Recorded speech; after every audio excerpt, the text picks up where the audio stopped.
I'd be very curious to kind of switch this to another gear because what if I'm looking at my own personal life? Let's put business aside, and I'd be curious if you see things around the venture mindset that you're able to apply in your personal life, or there are a lot of the lessons in there that you see people could be able to apply more in their personal life to be happier, to be more successful, and to have a bit better results in their own lives. Sure. And Jason, I'm glad that you asked this question because our publisher, Penguin Random House, told us, hey, the book is already kind of too thick, too big.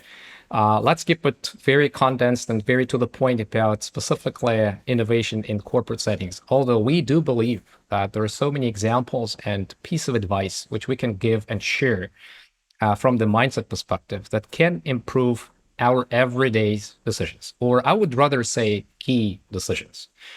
Let's take one example, career planning and career decisions. And that's a critical decision which everyone will have to or had a chance to make already. And let's apply the same framework, which we just already discussed for the corporate setting. Do you accept your job offer right away, or do you actually wait for the one which will satisfy you longer term? The one which will truly bring your best, not just to the employer, but to employers, clients, customers, users, etc. Are you ready to say no 100 times as you are interviewing with so many companies in search for a new job?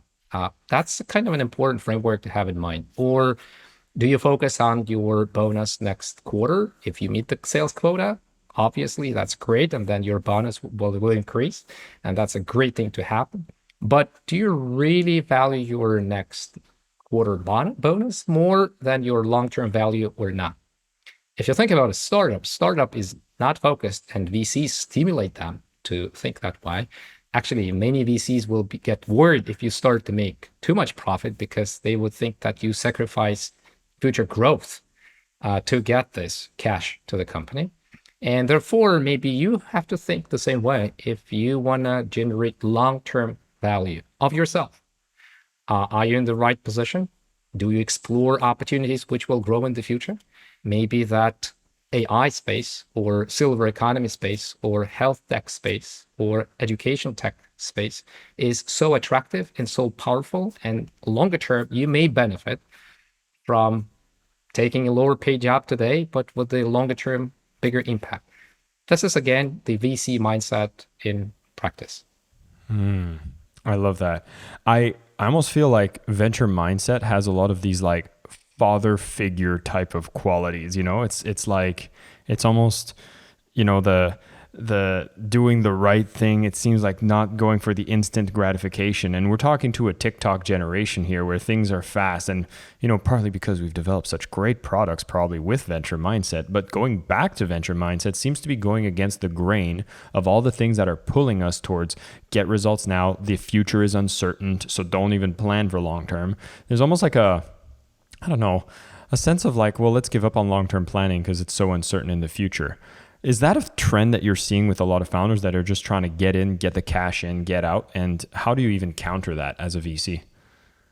Look, as a VC, you're certainly worried when when founders fake it till you make it. And unfortunately or fortunately, that's what happened to Silicon Valley, and many VCs do lots of due diligence in order to make sure that what they invest in actually worth what entrepreneurs and founders are saying to them.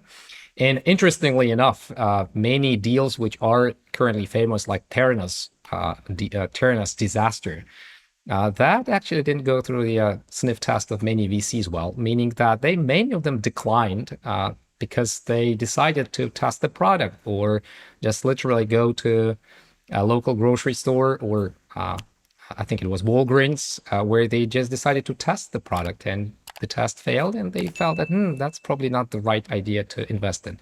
So look, we define it as two-speed approach, and that's something that I think every one of us may benefit from. The first speed, we can call it fast decision making. It's when VC has to immediately kind of cut the funnel from 100 deals, which they initially considered, to say about 10 deals. And if you think about that, it's really hard to say no just by spending a few minutes, but they actually do that by using so-called why not to invest test. So create a kind of a checklist for yourself for ideas which you consider, or for clients which you plan to address or target. And just say no immediately when you feel or fear that that doesn't go through your checklist. One flaw is enough to say no for such idea. But then after you filter out majority of your ideas or deals or opportunities this way, you have to immediately shift gears. You have to switch to your slow mode and do the proper due diligence to make sure that you do not accept your tyrannos. You do not invest your time, money, effort, energy into something which does not deserve it. That's two-speed approach, I think, is critical for any decision making, and especially for decision making with high uncertainty, where the future is so unclear that you may have to apply quickly the first approach and then switch to slower speed for the second part. If I understand this correctly, is just because there's going to be so many different things that are going to come at us at all times, we should adapt a mindset, which is no by default. And it's almost like if you say no to that opportunity, but it itches at you so much that it's like, wait, why did you say no? And you're like, wait, maybe I shouldn't say no, as opposed to just saying yes and then finding reasons to say no would save you a lot of time. You get to filter out a lot of stuff that you're like, oh, I just said no and it felt light, so let's move on to the next thing.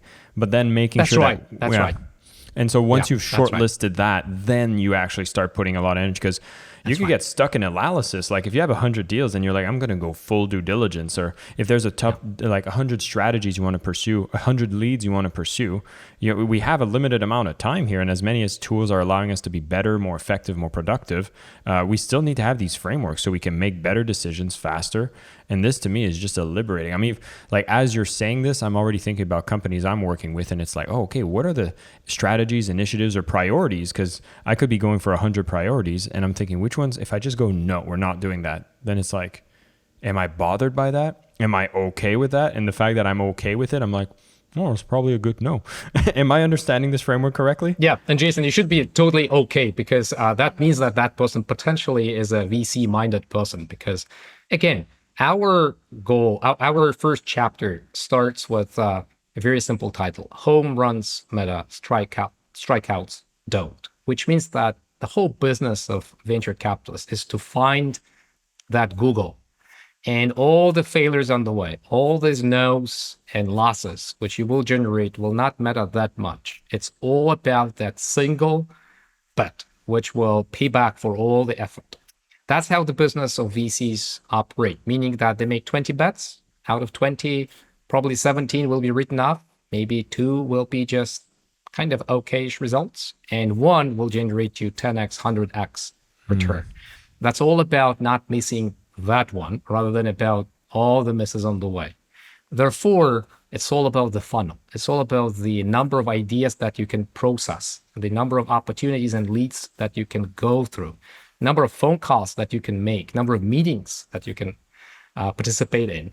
And therefore, your constraint is too often time and energy. And if you start thinking about that as your key resource, then you simply have to say no. If you do not, then you will limit yourself to maybe 10 deals, 10 opportunities, 10 potential podcast guests. So, and you may miss the one which will generate 10x or 100x return. Ain't that the truth? Thank you so much for listening to the Selling with Love podcast. We have some previous episodes you can tune into right here.